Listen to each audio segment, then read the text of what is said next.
नमस्कार साथियों, पथिक अकेडमी यूट्यूब चैनल पर आप सभी का हार्दिक स्वागत है। आज की क्लास में हम अध्याय 7 के धारा 131 से लेकर धारा 140 तक की सभी धाराओं का एमसीक्यू प्रश्नों के साथ रिवीजन करेंगे। चलिए आज की क्लास की शुरुआत करते हैं। आज की क्लास का पहला प्रश्न है, वारंट जारी करने का प्रावधान है। ऑप्शन ए धारा 131 में, ऑप्शन बी धारा 132 में, ऑप्शन सी धारा 133 में, ऑप्शन डी धारा 134 में। इस प्रश्न का सही जवाब हो जाएगा धारा 131। धारा 131 के अंदर हमने किन किन परिस्थितियों में वारंट जारी किया जा सकता है उसके बारे में अध्ययन किया था। अगला प्रश्न है, निम्न परिस्थितियों में वारंट जारी किया जा सकता है।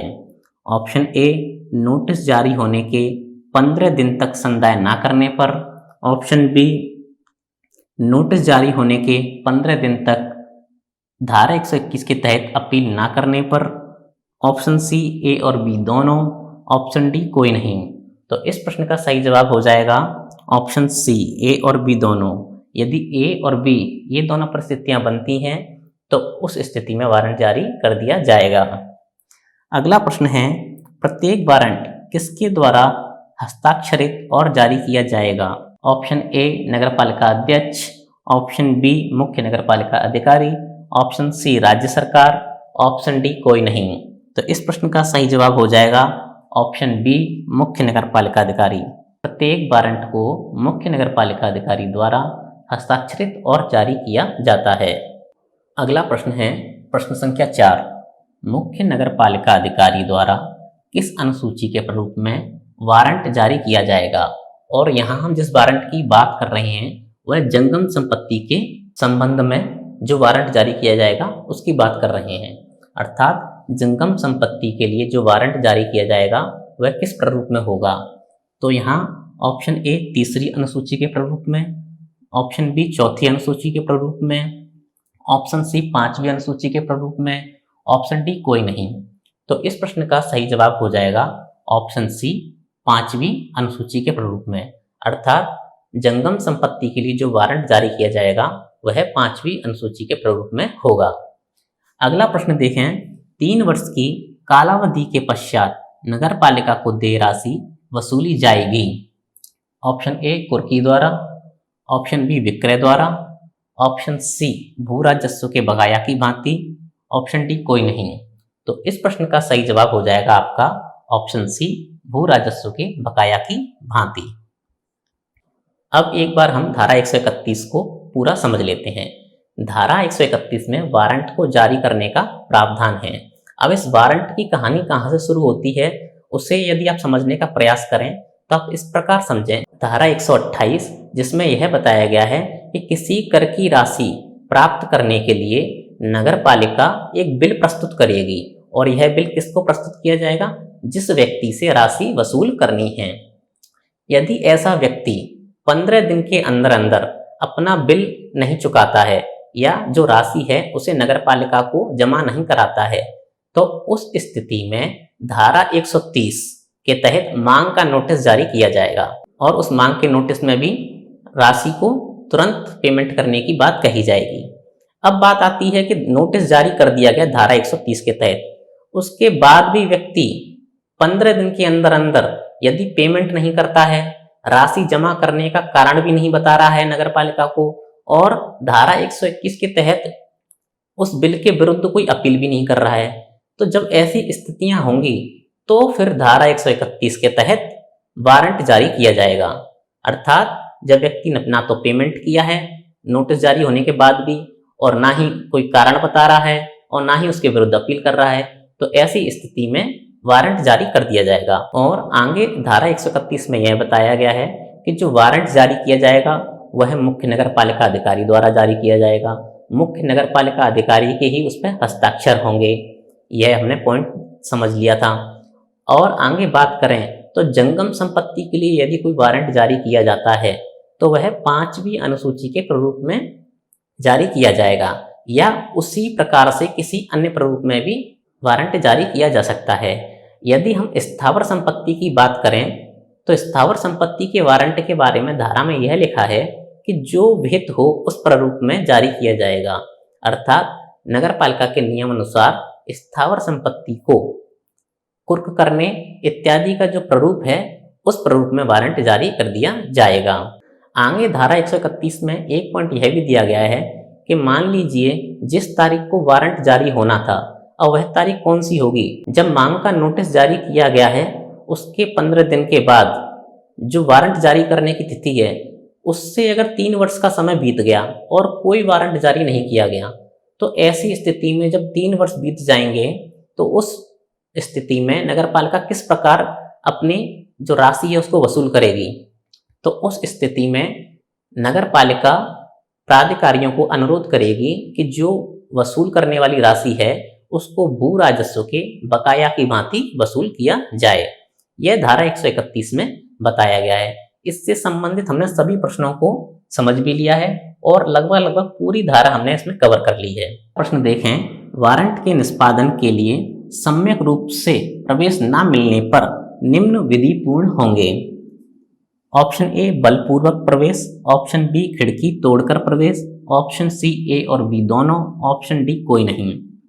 प्रश्न आपकी समझ में आ गया होगा कि जो वारंट हमने 131 के तहत जारी किया है अब उसको हमें निष्पादित करना है, अर्थात उसके लिए आगे की कार्यवाही करनी है। तो उस कार्यवाही को करने के लिए सम्यक रूप से यदि प्रवेश नहीं मिलता है तो किन किन विधियों को अपनाना विधिपूर्ण होगा? तो ऑप्शन हमने देख लिए, तो इसका सही आंसर हो जाएगा ऑप्शन सी, ए और बी दोनों, अर्थात बलपूर्वक प्रवेश करना और खिड़की दरवाजे तोड़कर प्रवेश करना विधिपूर्ण होगा, अर्थात कानूनी रूप से वह सही माना जाएगा। अगला प्रश्न है, धारा 132 के तहत महिलाओं के कमरे में प्रवेश हेतु कितने समय पहले नोटिस देना होगा? ऑप्शन ए 1 घंटे पहले, ऑप्शन बी 2 घंटे पहले, ऑप्शन सी 3 घंटे पहले, ऑप्शन डी 4 घंटे पहले। तो इस प्रश्न का सही जवाब हो जाएगा ऑप्शन सी 3 घंटे पहले। अब धारा 132 को समझने का प्रयास करेंगे। धारा 132 के अंदर यह बताया गया है कि जो वारंट हमने धारा 131 के तहत जारी किया है उस पर आगे की कार्यवाही किस प्रकार करनी है, अर्थात वारंट को निष्पादित करने के लिए बलपूर्वक प्रवेश, इसके बारे में धारा 132 में बताया गया है। यदि इस धारा को अच्छे से समझने का प्रयास करें तो इस धारा में यह बताया गया है कि जिस अधिकारी को वारंट संबोधित या प्रश्नांकित किया गया है, संबोधित और प्रश्नांकित इस शब्द के बारे में हमने चर्चा अपनी क्लास में भी कर ली थी। एक बार यदि पुनः समझने का प्रयास करें तो जिस अधिकारी को वारंट संबोधित या प्रश्नांकित किया जाएगा वही अधिकारी उस वारंट के लिए कार्यवाही करेगा। अर्थात अगर उदाहरण से समझें कि किसी सुरेश नाम के अधिकारी को वारंट संबोधित किया गया है, वारंट प्रश्नांकित किया गया है, तो जो सुरेश है, जो अधिकारी है, वही वारंट के लिए कार्यवाही करेगा। तो धारा 132 में बताया गया है कि जब कोई वारंट किसी अधिकारी को प्रश्नांकित या संबोधित कर दिया जाता है तो जब वह अधिकारी किसी व्यक्ति की जो राशि नहीं चुका पाया है उसकी संपत्ति को कुर्क करने या जब्त करने के लिए जब जाएगा तो वह भवन के स्वामी को अपने अधिकारी होने का और किस प्रयोजन से वह संपत्ति में प्रवेश करना चाहता है उसके बारे में बताएगा। यदि भवन का स्वामी अधिकारी को प्रवेश से मना कर देता है, प्रवेश नहीं करने देता है, संपत्ति कुर्क नहीं करने देता है, तो ऐसी स्थिति में सूर्योदय से सूर्यास्त के मध्य समय में खिड़की दरवाजे तोड़कर बलपूर्वक प्रवेश करना विधिपूर्ण होगा। अर्थात वह अधिकारी दिन के समय में खिड़की दरवाजे तोड़कर उस संपत्ति में प्रवेश कर सकता है और ऐसा करना उसके लिए कानूनी रूप से सही होगा। धारा 132 में एक पॉइंट यह भी दिया गया है कि महिलाओं के काम आने वाले जो कमरे हैं जिनमें महिलाएं रह रही हैं या अपने अन्य कार्य कर रही हैं तो उन कमरों में प्रवेश के लिए अधिकारी को 3 घंटे पहले नोटिस देना होगा और महिलाओं को उन कमरों से हट जाने का अवसर भी देना होगा। यह धारा 132 के अंदर बताया गया है। इससे संबंधित प्रश्नों को भी हमने देख लिया। उम्मीद करता हूँ धाराएं के प्रश्न आपको समझ में आ रहे होंगे और धाराओं का जो हम रिवीजन भी कर रहे हैं वह भी आपको समझ में आ रहा होगा। यदि वीडियो आपको अच्छी लग रही है तो वीडियो खत्म होने के बाद आप लाइक और कमेंट जरूर करें। अगला प्रश्न है, वारंट को निष्पादित करने की रीति का प्रावधान है। ऑप्शन ए धारा 131, धारा 132, ऑप्शन सी धारा 133, ऑप्शन डी कोई नहीं। तो इस प्रश्न का सही जवाब हो जाएगा धारा 133। धारा 133 के अंदर वारंट को निष्पादित करने की रीति के बारे में प्रावधान है। क्वेश्चन संख्या 9, धारा 133 के अधीन किन किन संपत्तियों की कुर्की नहीं की जा सकती है? ऑप्शन ए, व्यतिक्रमी और उसके परिवार के आवश्यक वस्त्र और बिस्तर। ऑप्शन बी, भोजन पकाने के बर्तन। ऑप्शन सी, शिल्पी के औजार। ऑप्शन डी, किसान के खेती के उपकरण। ऑप्शन ई, उपरोक्त सभी। तो इस प्रश्न का सही जवाब हो जाएगा ऑप्शन ई, उपरोक्त सभी। अगला प्रश्न है, अधिकारी जंगम संपत्ति की कुर्की की जानकारी स्वामी को किस प्रारूप में देगा? ऑप्शन ए, चौथी अनुसूची। ऑप्शन बी, पांचवी अनुसूची। ऑप्शन सी, छठवीं अनुसूची। ऑप्शन डी कोई नहीं। तो इस प्रश्न का सही जवाब हो जाएगा ऑप्शन सी, छठवीं अनुसूची। छठवीं अनुसूची में जंगम संपत्ति की कुर्की की जानकारी स्वामी को दी जाएगी, जबकि पांचवी अनुसूची में जंगम संपत्ति के लिए वारंट जारी किया जाएगा। उसी प्रकार धारा 131 की बात करें तो इसमें वारंट जारी करने के बारे में प्रावधान है, और धारा 132 में वारंट को निष्पादित करने के लिए बलपूर्वक प्रवेश के बारे में प्रावधान है। धारा 133 में वारंट के निष्पादन की रीति के बारे में प्रावधान है। अगला प्रश्न है, कुर्क की गई भूमि यदि राजस्व संगत करती है तो कुर्की का आदेश की प्रति चिपकाई जाएगी? ए, कुर्क की गई संपत्ति पर। बी, नगरपालिका कार्यालय में। सी, जिला कलेक्टर कार्यालय में। ऑप्शन डी, सभी। तो इस प्रश्न का सही जवाब हो जाएगा ऑप्शन डी, सभी। यदि हम धारा 133 की बात करें तो धारा 133 में वारंट को निष्पादित करने की रीति के बारे में बताया गया है।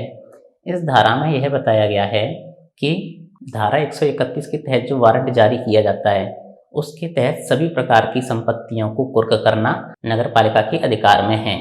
बस कुछ संपत्तियों को कुर्क नहीं किया जा सकता। किन किन संपत्तियों को कुर्क नहीं किया जा सकता है, यदि उनके बारे में चर्चा करें तो वे संपत्तियां वह होंगी कि जो व्यतिक्रमी हैं उसके और उसके परिवार के आवश्यक वस्त्रों और बिस्तर इत्यादि को कुर्क नहीं किया जाएगा। भोजन पकाने के वस्त्रों को कुर्क नहीं किया जाएगा। कोई शिल्पी है या कारीगर है जो औजार इत्यादि से अपना कार्य करता है तो उसके औजारों को कुर्क नहीं किया जाएगा। और इसी प्रकार यदि व्यतिक्रमी यदि किसान हैं तो उसके खेती के उपकरण, पशु, बीज जो उसकी जीविका उपार्जन के साधन हैं उनको कुर्क नहीं किया जाएगा। आगे धारा 133 में यह बताया गया है कि जंगम संपत्ति की कुर्की अधिक नहीं होगी। जितनी राशि वसूलनी है उसी के निकटतम अनुपात में जंगम संपत्ति की कुर्की की जाएगी। और वारंट पर हस्ताक्षर करने वाले अधिकारी की राय में यदि जंगम संपत्ति की कुर्की करना ठीक नहीं है तो जंगम संपत्ति को तुरंत लौटा दिया जाएगा। और आगे पॉइंट यह भी दिया गया है कि यदि जंगम संपत्ति की कुर्की की गई है तो अधिकारी उसकी तुरंत सूची बनाएगा और उसके संबंध में छठवीं अनुसूची के प्रारूप में लिखित सूचना और नोटिस जो स्वामी है संपत्ति का उसको देगा। और यदि स्थावर संपत्ति की कुर्की की बात की जाए तो स्थावर संपत्ति की कुर्की करते समय उस संपत्ति का अंतरण, उस संपत्ति का प्रभार और उस संपत्ति से प्राप्त होने वाले लाभ इत्यादि को प्रतिषेध करते हुए आदेश जारी किया जाएगा। अर्थात जब कुर्की की जा रही है किसी स्थावर संपत्ति की और भवन का स्वामी या संपत्ति का स्वामी उसे किसी अन्य को विक्रय करना चाहता है या उससे किसी प्रकार का लाभ प्राप्त कर रहा है या उससे किराया प्राप्त करता है तो उन सभी को बंद कर दिया जाएगा। अर्थात ना तो वह लाभ प्राप्त कर पाएगा ना ही उस संपत्ति से किराया प्राप्त कर पाएगा। ऐसा एक आदेश नगरपालिका द्वारा निकाला जाएगा। उसके बाद उस संपत्ति को कुर्क कर लिया जाएगा। और जो कुर्क करने की रीति के बारे में हम बात कर रहे हैं तो इस धारा में आगे यह बताया गया है कि किसी भी संपत्ति की कुर्की के समय ढोल बजाते हुए, बैंड बाजे इत्यादि बजाते हुए और माइक पर उद्घोषित करते हुए कुर्की की जाएगी, जिससे जन सामान्य को सूचना प्राप्त हो जाए कि इस संपत्ति की कुर्की कर ली गई है। और संपत्ति कुर्क करने के बाद आदेश की प्रति जिस संपत्ति को कुर्क किया गया है उस संपत्ति पर एक आदेश की प्रति चिपकाई जाएगी, एक प्रति नगरपालिका कार्यालय में चिपकाई जाएगी। और यदि जिस संपत्ति को कुर्क किया गया है वह राजस्व का संदत्त करती है, अर्थात राजस्व का भुगतान राज्य सरकार को करती है, तो उस स्थिति में आदेश की प्रति को संपत्ति पर नगर पालिका कार्यालय पर और 1 प्रति जिला कलेक्टर कार्यालय पर चिपकाई जाएगी। यह हमने धारा 133 के अंदर देखा। अब आगे का प्रश्न देखते हैं, क्वेश्चन संख्या 12। कुर्क की गई संपत्ति का विशेष मामलों में विक्रय का प्रावधान है। ऑप्शन ए धारा 131, धारा 132, धारा 133, ऑप्शन डी धारा 134। तो इस प्रश्न का सही जवाब हो जाएगा ऑप्शन डी धारा 134। अगला प्रश्न है, कुर्क की गई संपत्ति के विक्रय से प्राप्त राशि यदि अधिशेष है तो नगर पालिका द्वारा जानकारी देने पर कितने समय के भीतर व्यक्ति द्वारा लिखित दावा करने पर प्रतिदाय किया जाएगा। ऑप्शन ए 1 माह, ऑप्शन बी 6 माह, ऑप्शन सी 12 माह, ऑप्शन डी 24 माह। तो इस प्रश्न का सही जवाब हो जाएगा ऑप्शन सी 12 माह अर्थात 1 वर्ष। अब यदि धारा 134 को समझने का प्रयास करें तो धारा 134 के अंदर यह बताया गया है कि कुर्क की संपत्ति को विशेष मामले में विक्रय, अर्थात जिस संपत्ति को कुर्क किया गया है उसका किन किन मामलों में विक्रय किया जा सकता है। अब इस धारा में बात की गई है कि जिस संपत्ति को कुर्क कर लिया गया है यदि वह शीघ्र क्षयशील हो, अर्थात जल्द ही वह जीर्णशीर्ण हो जाएगी या उसकी कीमतें गिर जाएंगी, या फिर उसका रखरखाव करना, जो संपत्ति कुर्क की गई है उसका रखरखाव करना नगर पालिका को, या जिस संपत्ति को कुर्क किया गया है उसके रखरखाव का व्यय अत्यधिक है, तो नगर पालिका ऐसी स्थिति में एक नोटिस द्वारा उस संपत्ति के स्वामी को जानकारी देती है कि वह कर का या उस राशि का संदाय करे, अन्यथा उसकी संपत्ति को विक्रय कर दिया जाएगा। यदि व्यक्ति तुरंत संदाय कर देता है तो उसकी संपत्ति को लौटा दिया जाएगा, अन्यथा उसकी संपत्ति को तुरंत बेच दिया जाएगा। और जब संपत्ति को बेच दिया जाएगा तो उससे जो राशि प्राप्त होगी उस राशि से नगर पालिका अपना कर इत्यादि को वसूल कर लेगी। यदि संपत्ति को बेचने के बाद जो राशि प्राप्त हुई है वह यदि वसूल करने वाली जो राशि है उससे अत्यधिक प्राप्त हुई है, जैसे मान लीजिए नगर पालिका को 1 लाख रुपए वसूल करने थे और जब नगर पालिका ने संपत्ति का विक्रय किया तो वह 1.5 लाख रुपए में संपत्ति का विक्रय करती है, तो ऐसी स्थिति में 50,000 रुपए की अधिक राशि नगर पालिका को प्राप्त होगी। तो नगर पालिका इस स्थिति में जो धन अत्यधिक प्राप्त हुआ है, अर्थात अधिशेष धन प्राप्त हुआ है, उसकी जानकारी उस व्यक्ति को देगी जिसकी वह संपत्ति थी।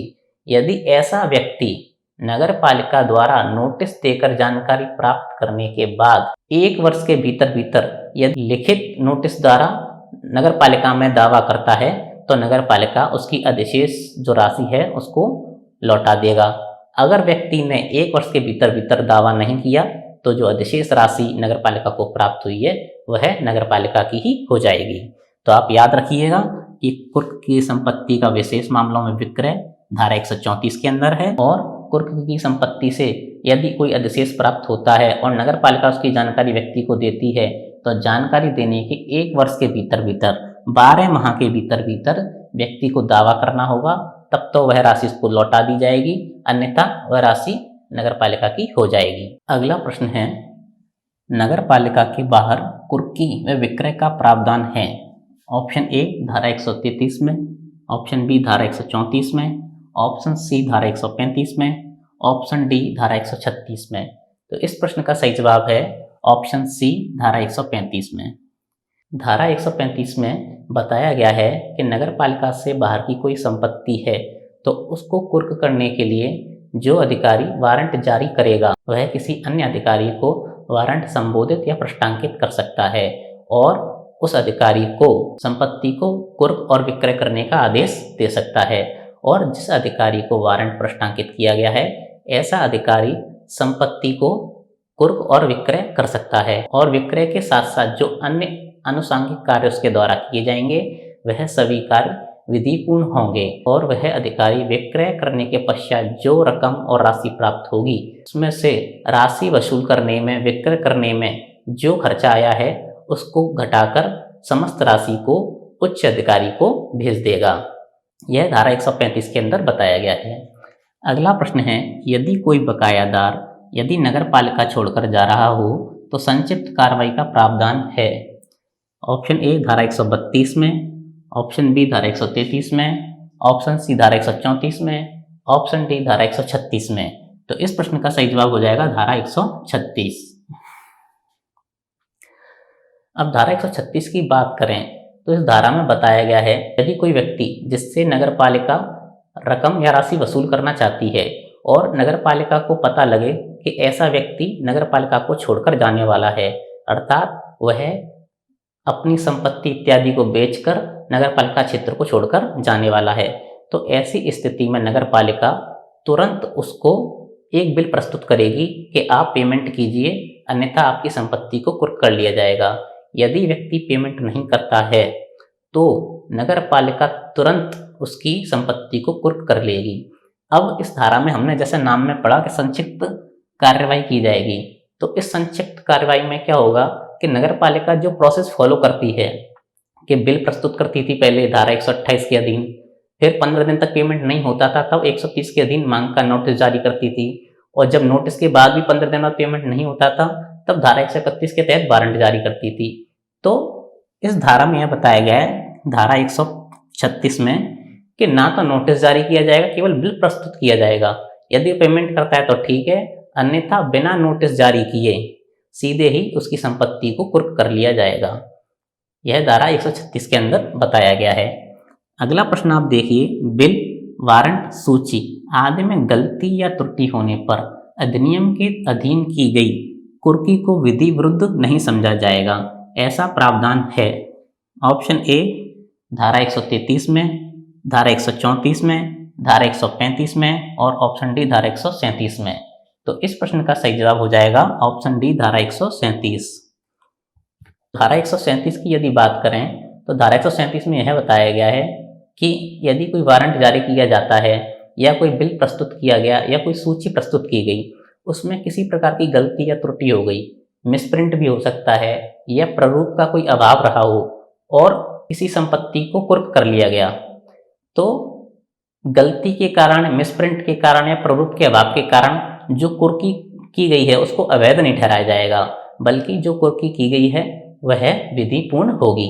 यह प्रावधान हमारा धारा 137 के अंदर बताया गया है। ये तीनों ही धाराएं छोटी थीं, इनके अंदर से एक एक प्रश्न ही बने हैं जिनको हमने डिस्कस कर लिया है और उन धाराओं का रिवीजन भी हमने कर लिया है। अगला प्रश्न है, समस्त संदायों के लिए रसीद दी जाएगी, प्रावधान है। ऑप्शन ए धारा 136 में, बी धारा 137 में, सी धारा 138 में, ऑप्शन डी कोई नहीं। तो इस प्रश्न का सही जवाब हो जाएगा ऑप्शन सी धारा 138 में। धारा 138 में बताया गया है कि व्यक्तियों या नागरिकों द्वारा जिन जिन राशियों का संदाय या पेमेंट किया जाएगा उनके संबंध में उसे रसीद दी जाएगी। यदि हम कोई रकम या राशि नगरपालिका में किसी अधिकारी को जमा कराते हैं तो जो अधिकारी रकम प्राप्त कर रहा है वह हमें एक रसीद अवश्य देगा, और उस रसीद में कितनी राशि जमा की गई है और किस संबंध में राशि जमा की गई है, अर्थात किस चीज के लिए या किस कार्य हेतु राशि जमा की गई है, उसका उल्लेख आदि रसीद पर होगा। अगला प्रश्न देखें तो वाद लाने की अनुकल्पी शक्ति का प्रावधान है। ऑप्शन ए धारा 137 में, ऑप्शन बी धारा 138 में, ऑप्शन सी धारा 139, ऑप्शन डी धारा 140। तो इस प्रश्न का सही जवाब हो जाएगा ऑप्शन सी धारा 139। अगला प्रश्न है, मुख्य नगरपालिका अधिकारी द्वारा धारा 139 के अधीन निम्न परिस्थितियों में वाद ला सकेगा।